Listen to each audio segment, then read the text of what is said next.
let's pivot a little to hypergamy. Marriage for love, that's a relatively new concept in modern day time. Hypergamy present in like natural selection? Yeah, look for the mate that's going to protect from the saber-toothed tiger, provide the comforts or luxuries of life. So do you think the prehistoric woman was tripping on her nigga because he wasn't trying to listen about her dado?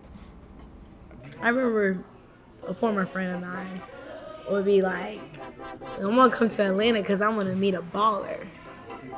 But she didn't have a pot to piss in. And I'm just like, hear me out.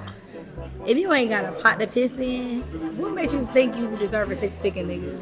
It's not something we should aspire to. Like, oh, that's the good old days when we didn't marry for love. Some people be like, fuck, I'm trying to get out of the trenches right now. Like, who's the highest bidder? Like, what I gotta do? But they selling their soul. Everything we do, there's an alchemical transmutation happening. Every breath you take, every vision you have in your brain. When you mentioned Passport Bros, I had to look it up. But then again, there are some Captain Saving hoe-ass niggas that will do that, you know? How about in the States? Visa marriages? I know someone who had a Russian guy pay her like $10K a month for a condo. So-and-so had concubines. So, well, you want to own some women too? I think some dudes, but they won't say that out of their mouth. A lot of it is women being able to have some control in that area, make some decisions. Some men don't like that. Like, bitch, you need to be quiet. Between two horses, filmed in front of an imaginary studio audience. Make a noise like an orangutan. Welcome to Venus2mars. I'm your host, Simo the C. Mitchell, and today we're diving into hypergamy and dating and its possible connection to the Passport Bro movement. I interviewed 80s babies, 90s babies, relationship counselors, an expat in Saigon, an alchemist, and even machine elves, all poured into a digestible cocktail for your insight and entertainment. If you're enjoying the conversation, don't forget to like, subscribe, and share your thoughts in the comments below. And to make a long story short, let's dive in. So I date women, and I date men too. And it feeds my ego when I do date women down. I'm like, damn, shorty, like, I'm really showing her stuff. Like, it's nothing, put on my car, she love it. I'm like, yeah, I feel like I'm that nigga. You know what I'm saying? But I will say, I won't take that girl serious if I'm always pulling that card out. If I'm with a man and I'm pulling my card out, I'm like, you not that guy. Now, I've seen a lot of people say men are not comfortable dating women who make more money than them. I know you're one of those type of people that can't throw a blanket on anything. Yeah. But I think there's probably a lot of women who probably may not be able to take making more money than their mate and giving them the respect that they would still if they did make more. Absolutely. Yeah, why would I do that? I want to be soft because you are my man. I think it's both. I don't think women can take it, and I don't think men can take it. And I don't think it's a bad thing. I think it's just societal norms. Even though we could be fine, what I'm dealing with is really outside.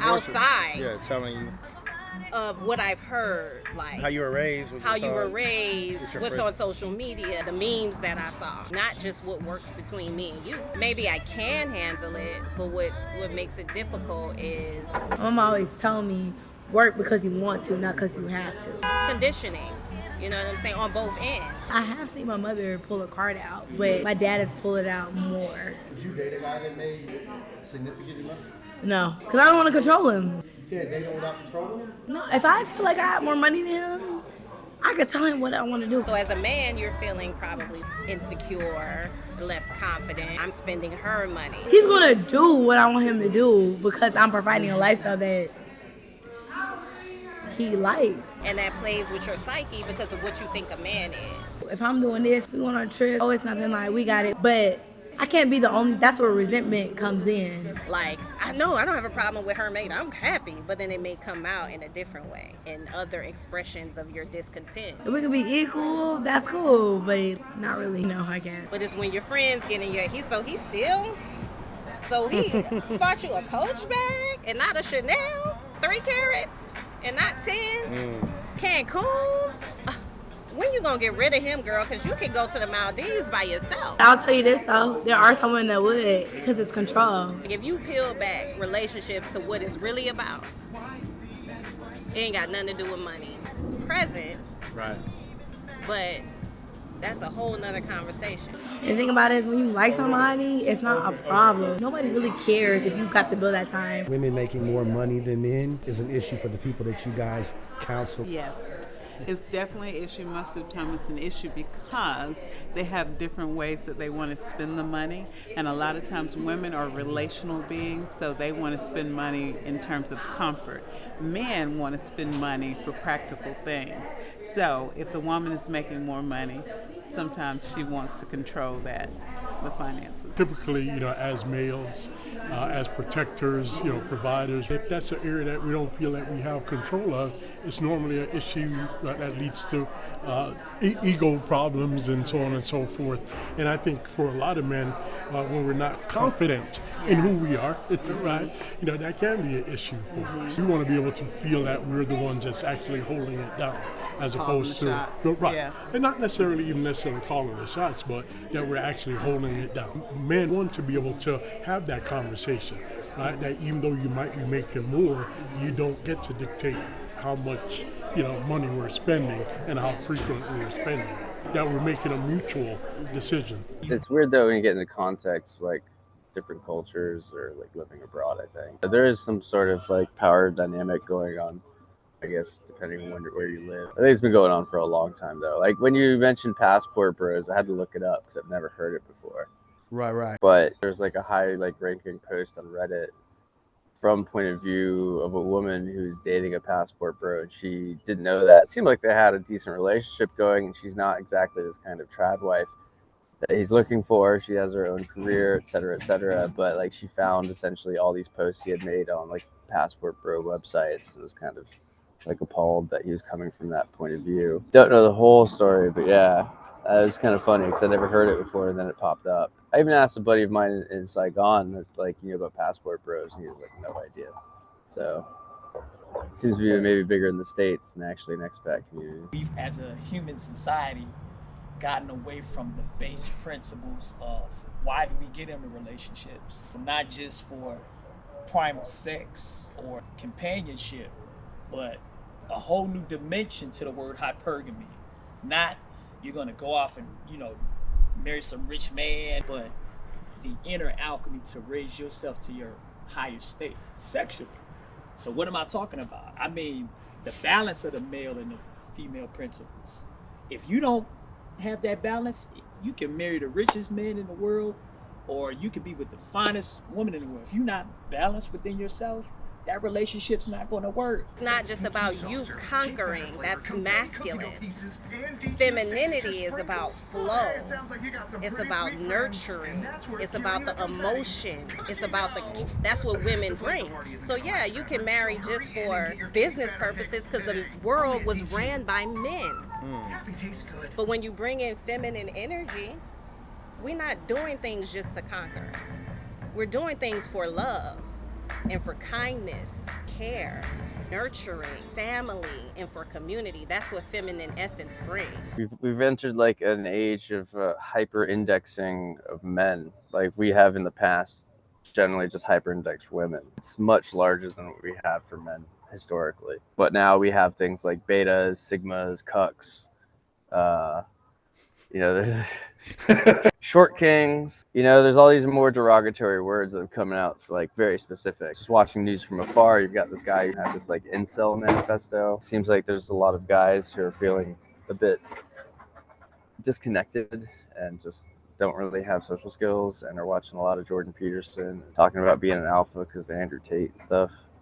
I'm looking at all of this from like a lens kind of far away, but it's what keeps showing up maybe like on Reddit or Twitter, or what I'm kind of seeing. I think we forgot how to love ourselves into that higher dimension, that we're putting material things to fill that void when it's internal. It's the balancing of the male and the feminine energies, the Igda and the Pingala, the pineal gland and the pituitary gland, the land of the milk and honey, to raise your Kundalini energy to that higher state, to where you can receive and actually experience eternal bliss with not just your companion, but with your family, with your ecosystem, with your society. Right. It's on a bigger scale. Sex is on a bigger scale. But if we're not learning how to build that Kundalini energy, that balance of both forces in ourselves, how we expect somebody else to love us? We don't even know how to love ourselves into a higher state. Even economically, affording rent. I mean, I called myself an economic migrant before. It's teaching English abroad, making not much, but like much more livable than trying to scrape up like odd jobs here and deal with rent, which I guess also translates into the inability to get a partner, right? Yeah. if you're constantly like scraping by and making ends meet just to pay rent, feed yourself, how do you even like start to think about like someone who wants to have kids or spending the time to go out and do other things that would essentially give you opportunity to meet people? The hypergamy, the materialization, the monetization, these are all traits of a toxic imbalance. And it almost seems as though they are things that people kind of gravitate to define themselves. Exactly. As opposed that to void is there. Yeah. When the women make more, they are less likely to have as open of a conversation with the men. Is that? Yes. Oh, yes. Absolutely. Definitely. And a lot of times, especially if you don't mind me saying, a lot of times in the African American community, you have a lot of situations where we've been taught to put something back so they don't want to be transparent with the finances. And that being the case, that causes a lot of problems. So the partnership of it all can just go out the window when it comes to finances. A lot of times women don't want to open their books. Men, if they're the ones making less money, they usually don't have a problem with being transparent, but the women usually don't want to be and have been taught not to be. And there isn't a school or a class that deals with the balancing of that sexual energy, you know what I'm saying, the feminine energy, the Kundalini, into a higher state of mind. Are the men transparent if they make more? Oh, absolutely. That ego thing, again, we're talking about, we want to be able to say, well, I'm the one holding it down. This is what I'm doing. And with that being the case, you need to really listen to me because I'm obviously doing something well regarding finances. So I need for you to follow my lead. Look at all these celebrities and rich people going through divorces. Right. Just like anybody else, because the union between man and woman is more sacred than a nice house and you getting your bills paid. It's way deeper than that. It may be transparent in that they will let you know how much money they're making, give you an idea, but as far as opening the books and showing you where it's going, they're not necessarily doing that. Or where it might be stored. Yeah. Right. Yeah. It feels like the things that our parents told us in relationships are kind of redefining right in front of us. Yeah, but talking about our parents, they had such easy access to capital. It's outrageous. You could work like a minimum wage job, 14 hours a week, and get yourself through college, pay it all off. That's done. For a lot of men, they define themselves by being a provider. The woman's supposed to take care of the house and all of that. Now they're learning what that means to have that newfound power. How do you balance all that out? How do you get to that Kundalini energy that you're talking about? What we're dealing with is we have a biochemical problem. Not knowing that, hey, the foods and the things that you intake that's normal is actually killing your testosterone.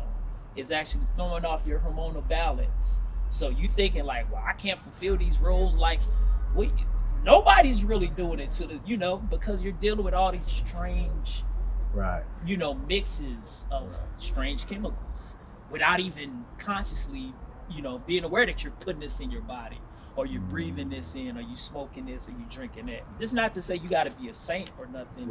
It's just to say that you are what you intake and that affects your hormonal balance, your sexual state, your urges. You know what I'm saying? That affects your mind.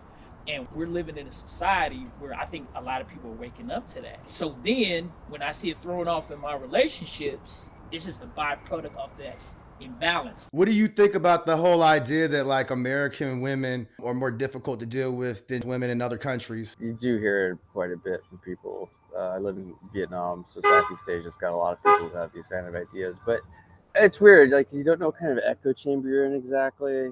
I'm at a certain spot, you're gonna hear that kind of talk from somebody versus like a vast part of the population really wouldn't like have that opinion. I don't judge anything as bad or good in that sense. I think you have to understand what works for you and what makes sense. So for the passport bros, you can go all over the world. You're gonna keep running into you. And a lot of issues we have in relationships are us. It ain't the other person. It's not black women or this or American women or this. Right. Or 9 times out of 10, it's you. And so you can go to Spain, Africa, Asia, Australia, and guess who's going to be there with you? You. Right. On every continent. Right. And so you're going to bring the same energy you brought in the U.S. that's causing you to have this lack of success. You're going to bring that just to another country. I haven't had any real like long-term relationships with anyone from Vietnam that's like Vietnamese to like chime in on that. A couple short-term things, but I think everyone has like a certain dynamic, and you see certain dynamics play out, and you hear about certain dynamics over time. But I wouldn't say there's like a real specific, black or white. That's 100% different, and that it's entirely explained by Western women being more difficult. And so anytime you're thinking the answer is outside of you, and it's outside of this country, and it's outside of Atlanta, and it's outside, you already missing it. You're looking for some type of fulfillment or some type of thing outside of yourself. And so it's like, until you correct that, I don't care where you go. Go underwater. Go find an alien. You gonna still be you. Right. We have to get back to that super equilibrium where you can grow into a higher state. And that it can redefine the roles to a greater sense. It's synergistic, and we really bringing that type of energy, that higher dimensional, higher alchemical Kundalini energy. Yeah. Yeah, I think it's really important to try to keep that type of stuff in mind. Because in my opinion, if you are moving on the right path toward building and operating in being your highest self and being your best self, all things will be added when you're with the right person who's another self-actualized person. Now change you, and if the new you is like, I think I want to go travel to Europe, but you're doing that from a full place, from a self-aware place, from a different energy, that's different than y'all cap. I'm about to go to Africa to find me. That's a different energy. And you're gonna attract that same thing in Africa. It doesn't matter. You even attract your soulmate. You attract the one that's in accordance to your growth and development. There's a harmony with nature. Modern day society has gotten kind of away from that harmony within nature to where it creates all these imbalances in our lives. The law is the law. Universal law applies on every continent. So I think it's a cap. There will definitely be some like cultural influences and things that are gonna be across the board. Like, I lived in Japan for about a year and a half. Had a student who was a very successful businesswoman and worked as a consultant, but more than 18 years of her life, she had to be a stay-at-home mother, and that's kind of just, it's expected as a cultural thing, which I guess kind of plays into this whole proud wife type thing that seems to be associated with passport bros. I'm looking at it from an alchemist point of view. It's almost exposing, damn, are we so imbalanced in America that these foreign countries have a healthier, lifestyle, and we're more attracted to go over there because our chemistry and our lifestyle in America is so imbalanced that we feel we gotta get away. You see what I'm saying? Like you said, they say the women are too masculine and the men too feminine. That imbalance. I gotta go over here to get me a feminine wife, or she gotta go over here to get a masculine man. But then it's also like really kind of different, because it seems most of the guys who end up shacking up with like Japanese women over there like speak Japanese.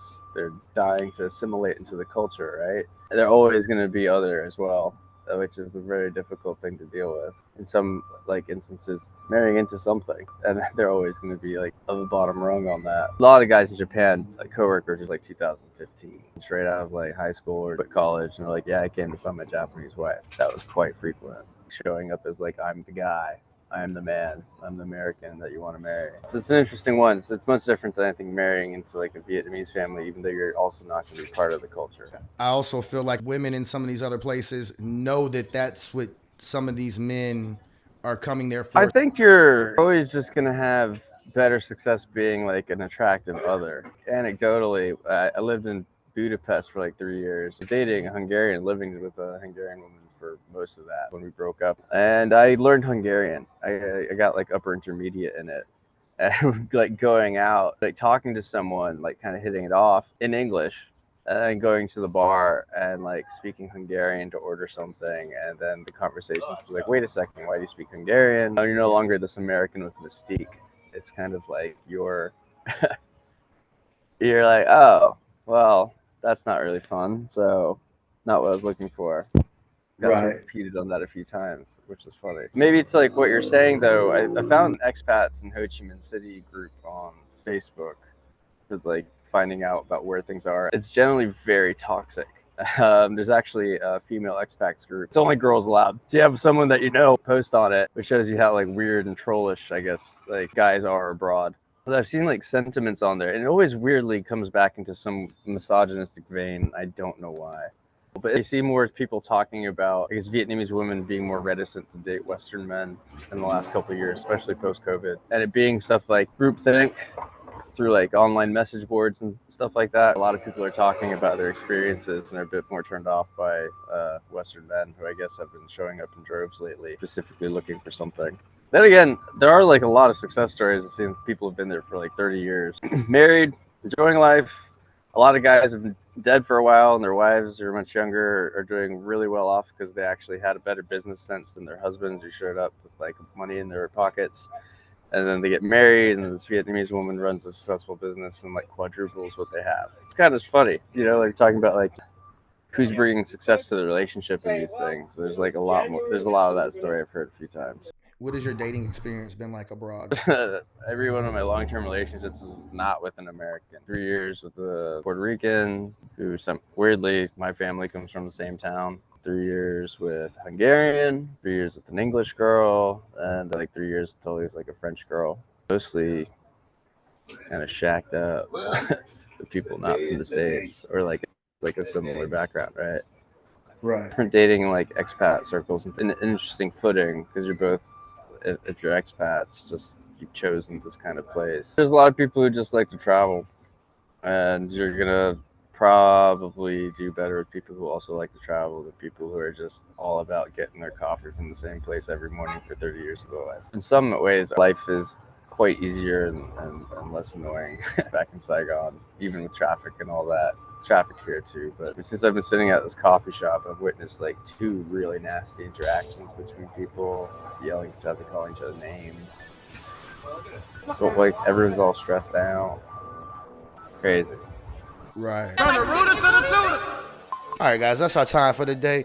But let's keep the convo flowing, because I'm interested to know your thoughts after watching the content on hypergamy, alchemy, dating abroad here in the States, and people's dating troubles. Is it internal or external? Don't forget to like, subscribe, and share if you want to see more content like this. In a minute.